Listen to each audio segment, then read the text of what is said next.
Hi folks, this is Ray from DCRaymaker.com. So I'm going to give a quick overview of the PowerPod. This is a production unit here.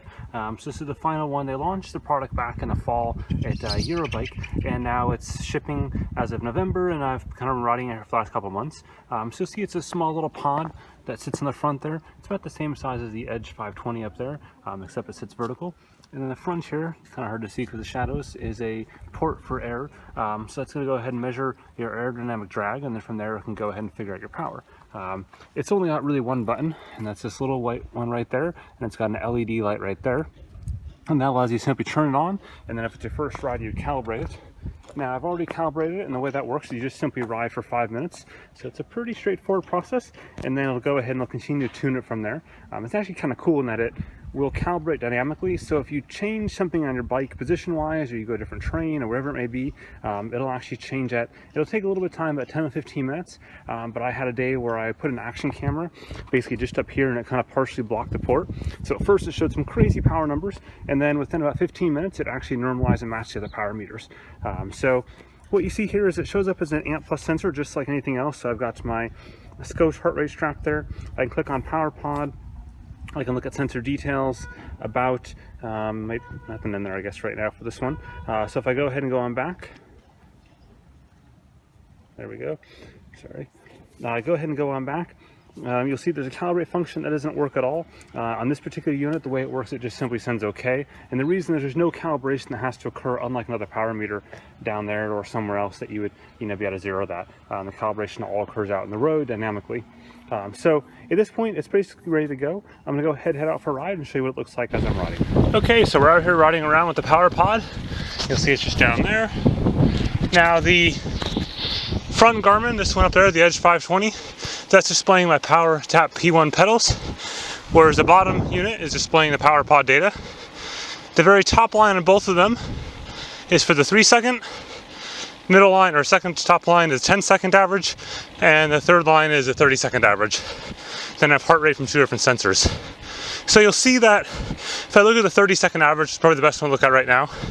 They're pretty close, they're about 5 watts, so it's not doing too bad. You tend to see a bit more smoothing. So if I go ahead and do this little bump up right there, you'll see the PowerTap P1 responds a bit quicker. It's climbing a little bit faster. So there's a bit more smoothing in the PowerPod units. Now at the end of the day, it all kind of works out. I don't see much more than about a 15 to 20 second lag between them, but something to be a little bit aware of. You won't quite see those peaks as much on the PowerPod data as you will on other goats on other power meters. But it's also a lot cheaper, so you got to balance that together. So we'll go ahead and look at the data after the ride here and see what things look like. Okay, now that we're back from the ride, we're going to go ahead and analyze the data. What I've got here is the PowerTap P1 data and the PowerPod data all lined up onto a single graph. This is using a bit of an internal tool that I have for comparing power data. So the PowerPod data is in the red, and the PowerTap P1 pedals is in green there. Now if you look at the whole almost 2-hour-long ride, you'll see that they're actually fairly equal in comparison in terms of how they look on the graph. They follow each other very well at this kind of 50,000 foot view. I've turned on a smoothing factor. I believe it's about 20%, or sorry, 20 seconds right now, just to go ahead and make it a little easier to see. Power meter data is inherently rather noisy, so it'd be kind of very jumbled looking, and it's a bit hard to pick out where there's differences. So what I'm going to do then is go ahead and zoom in on a few sections to show you kind of what those differences look like. I'm going to zoom in on this little section right here because it's got some good ups and downs. Now you'll notice that if you look at these two numbers, they track fairly well overall, but there is some lag there. So that red line being the PowerPod is always somewhat behind the PowerTap P1, almost like it's kind of second guessing itself and trying to figure out what it's doing.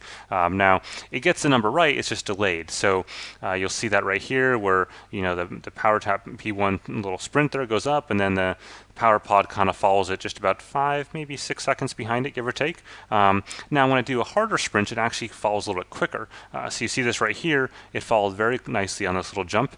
This is from 200 watts to about 350 watts. Now because this is smoothed over a 20-30 second period, this is actually lower than it really was. So in reality, this may be a 500 or 600 watt sprint versus just that 350 or so. Now if I go ahead and zoom out, you'll see that same thing. There we go.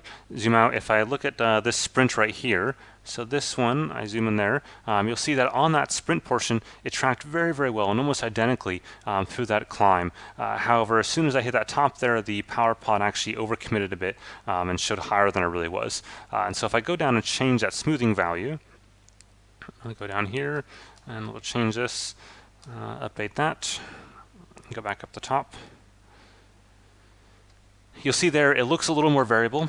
So both units are kind of jumping around a bit, and this is at 1 second smoothing, so you can see why it's jumping. But it looks like this one value there at 700 watts is where the PowerPod kind of overcommitted a bit, and it's not quite right there. And this is why, if you look at this 1 second view, why I smooth things a bit to make it easier to see. So I'm going to go back down here and apply this smoothing back to 20 seconds again, just to kind of keep things clean, and then go back up and look at one more section. Let's see, let's just pick something here. This isn't too bad, this little section right there. Okay, so again, you'll see that the PowerPod, follows the general track. It's a little bit laggy, especially like right there, for example.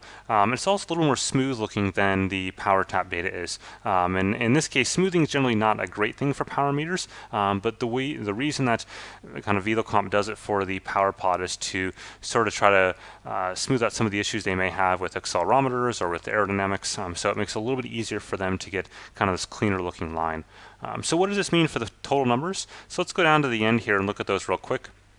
So right here I've got average power for the PowerPod. It's 195 watts for the ride and 191 for the PowerTap P1s.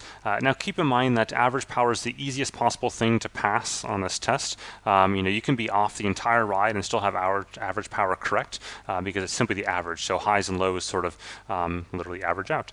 Normalized power is a little bit better metric to look at. You'll see 251 there versus 243 there. And then here's that 1 second power. We noticed that the PowerPod I suspect overcommitted quite a bit at 795, and then the PowerTap P1's at 689. Now this is a 1 second value as opposed to a smooth value, so that is something to keep in mind there.